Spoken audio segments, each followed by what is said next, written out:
پہلے یہ آیت دیکھیں، الذین آمنوا ولم یلبسوا ایمانہم بظلم اولئک لہم الامن وہم مہتدون۔ وہ لوگ جو ایمان لے آئے اور نہیں ملایا انہوں نے اپنے ایمانوں کو ظلم کے ساتھ، اولئک لہم الامن، یہی لوگ ہیں جن کے لیے امن ہوگا، وہم مہتدون، اور یہی لوگ ہدایت پانے والے ہیں۔ امام بخاری رحمۃ اللہ علیہ نے لکھا ہے، لما نزلت هذه الآیہ، جب یہ آیت نازل ہوئی، شق ذلک علی اصحاب النبی صلی اللہ علیہ وسلم، نبی صلی اللہ علیہ وسلم کے صحابہ کو اس آیت کے سمجھنے میں مشکل اور دشواری پیش آئی۔ کیا دشواری تھی؟ اس کے اندر تو اس کا مطلب تو یہ بنتا ہے جو لوگ ایمان لے آئے اور انہوں نے اپنے ایمانوں کو ظلم سے بچا کے رکھا ہے، ظلم اور ایمان آپس میں خلط ملط نہیں ہوئے، تو ظلم تو ایک گناہ ہے، چھوٹے گناہ سے لے کر شرک تک کا اطلاق اس لفظ کے ساتھ ہوتا ہے۔ لغوی طور پر ظلم کہتے ہیں وضع الشیء فی غیر محلہ، کسی چیز کو اپنے اصل مقام کی بجائے دوسری جگہ پہ رکھ دینا۔ ڈاکٹر کی کرسی پہ ڈاکٹر ہی بیٹھے، اس کے اوپر وکیل نہیں بیٹھ سکتا۔ وکیل کی کرسی پہ وکیل ہی بیٹھے، اس پہ انجینئر نہیں۔ اگر یہ ڈاکٹر کی کرسی پہ وکیل بیٹھے گا تو 7 قبرستان بھی بنانا پڑے گا۔ دین والی اس طرح کی مثال دے دیتا ہوں، مسجد میں داخل ہوتا ہے آدمی، مسجد میں پہلے دایاں پاؤں رکھے، اگر اس نے دایاں پاؤں کی بجائے بایاں پاؤں رکھ دیا تو یہ بھی ایک ظلم کی قسم ہے۔ صحابہ کرام رضوان اللہ تعالی علیہم اجمعین پریشان ہو گئے، تو نبی صلی اللہ علیہ وسلم نے فرمایا، لیس کما تظن قال لقمان لابنہ، کیا تمہیں وہ بات نہیں پہنچی جو لقمان علیہ الرحمہ نے اپنے بیٹے سے کہی تھی؟ کیا کہا تھا؟ ان الشرک لظلم عظیم۔ تو آقا صلی اللہ علیہ وسلم نے فرمایا یہاں بے ظلم سے مراد شرک ہے۔ اب ذرا دیکھیے کیسے آیت بنے گی، الذین آمنوا ولم یلبسوا ایمانہم بشرک، یہ مراد ہے کہ شرک نہ کیا ہو اس نے۔ اور صحابہ کرام نے یہ لفظ بھی کہا، امام بخاری نقل کیا، اینا لم یظلم نفسہ، ہم میں سے کون ہے جس نے ظلم نہ کیا ہو۔ وہ مراد چھوٹے چھوٹے گناہ لے رہے تھے، تو یہاں کیا مراد ہے؟ ظلم سے مراد شرک مراد ہے۔ صفحہ نمبر 27 کھولیں، حتی یتبین لکم الخیط الابیض من الخیط الاسود، یہ سحری کے اختتام کے وقت کا تذکرہ ہے۔ عدی ابن حاتم رضی اللہ تعالی عنہ نے جب یہ آیت سنی، حتی یتبین لکم الخیط الابیض من الخیط الاسود، مطلب کیا ہے؟ یہاں تک کہ سفید دھاگا سیاہ دھاگے سے نمایاں ہو جائے۔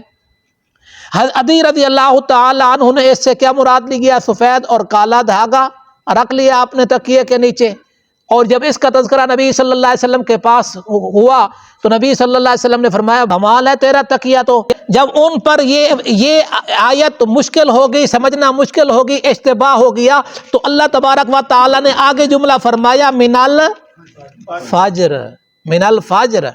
تو یہ نازل ہوا جن کی زبان پہ قرآن نازل ہو رہا ہے، صحابہ بھی عربی زبان والے اور قرآن بھی عربی زبان میں، ان کو سمجھنے میں دشواری اور مشکل پیش آ رہی تھی۔ اب صفحہ نمبر کھولیے 45، للہ ما فی السماوات و ما فی الارض، آگے کیا ہے؟ وَإِن تُبْدُوا مَا فِي أَنفُسِكُمْ أَوْ تُخْفُوهُ یحاسبکم بہ اللہ۔ یہ آیت صحابہ کرام پر دشوار گزری۔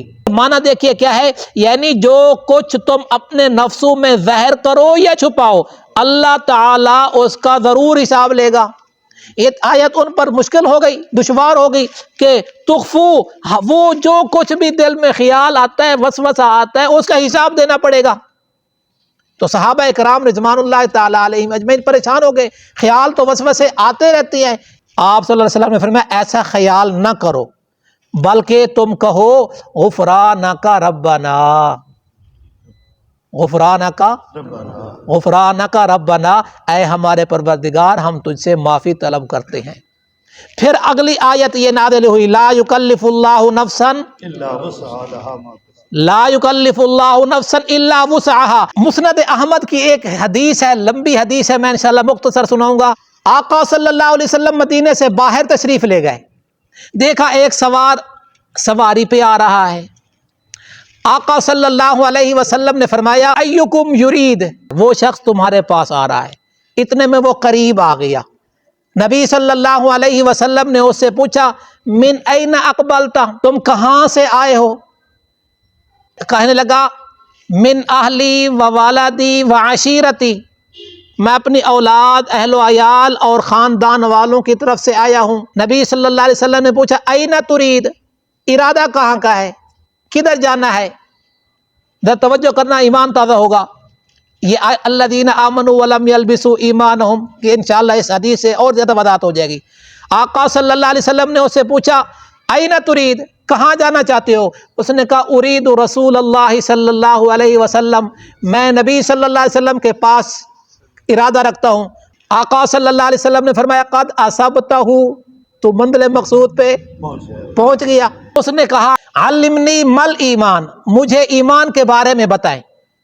آقا صلی اللہ علیہ وسلم نے فرمایا ان تشہد اللہ الہ الا اللہ وان محمد رسول اللہ، کہ تو دل کی گہرائی سے گواہی دے کہ اللہ کے سوا کوئی معبود نہیں، اور یہ بھی گواہی دے کہ بے شک محمد صلی اللہ علیہ وسلم اللہ کے رسول ہیں۔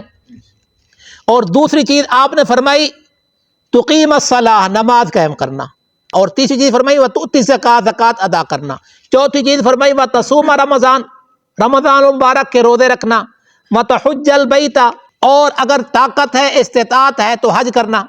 یہ ارکان اسلام کا تذکرہ ہوا نا۔ تو اس نے کہا قد اقررت، میں ایسے ہی کروں گا جیسے آپ نے بتایا ہے۔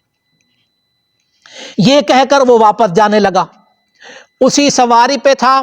سواری پہ جب جانے لگا تو اس سواری کا اونٹ کا پاؤں، وہ چوہے کی ایک بل ہوتی ہے نا سوراخ، اس کے اندر اس کا اونٹ کا پاؤں پھنسا اور اونٹ گرا، اور یہ شخص بھی سر کے بل گرا تو وہیں شہید ہو گیا۔ آقا صلی اللہ علیہ وسلم نے دو صحابہ کا، عمار اور حذیفہ کو، وہ جلدی سے آئے، جب قریب آئے تو دیکھا قد قبض الرجل، یا رسول اللہ یہ تو اللہ کو پیارا ہو گیا ہے۔ تو آقا صلی اللہ علیہ وسلم جہاں کھڑے تھے وہاں سے تھوڑا ہٹے، اور ہٹ کر پھر عمار اور حذیفہ سے کہنے لگے آپ پوچھیں گے نہیں میں یہاں سے کیوں ہٹا ہوں؟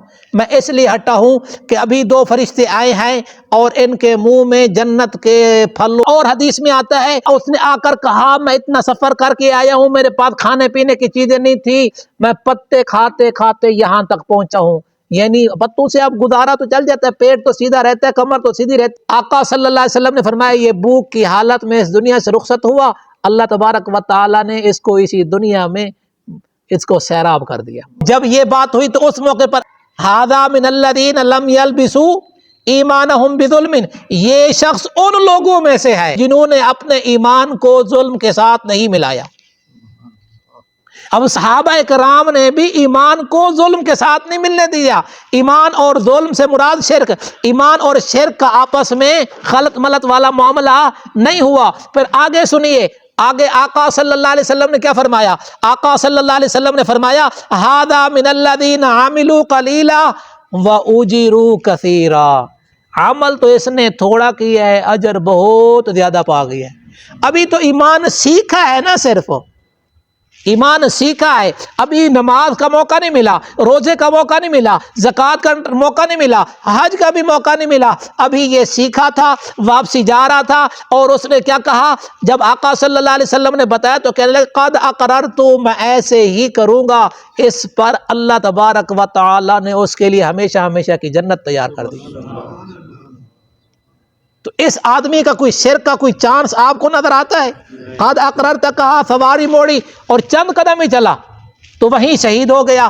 یہ شرک جو ہے نا، صرف ظلم نہیں، ظلم عظیم ہے، صرف گناہ نہیں بغاوت ہے۔ تو اس لیے ٹٹولتے رہنا چاہیے۔ نبی صلی اللہ علیہ وسلم نے فرمایا مجھے اپنی امت کے بارے میں شرک کے خفی کا ڈر ہے۔ شرک کے خفی سے مراد یہ ریاکاری بھی شرک کی قسم ہے۔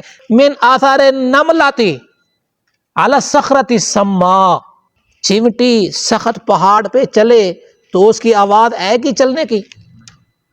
اور سخت پہاڑ پہ چلے تو نشان بنے گے چلنے کے؟ جیسے اس کا پتہ نہیں چلتا، اس طرح شرک خفی کا پتہ بھی نہیں چلتا۔ اللہ تعالیٰ ہماری حفاظت فرمائے، اللہ تعالیٰ ہمارے بڑوں چھوٹوں کی حفاظت فرمائے، اللہ تبارک و تعالیٰ آپ کے بیٹھنے کو قبول فرمائے، اللہ تعالیٰ تمام بیماروں کو صحت عطا فرمائے۔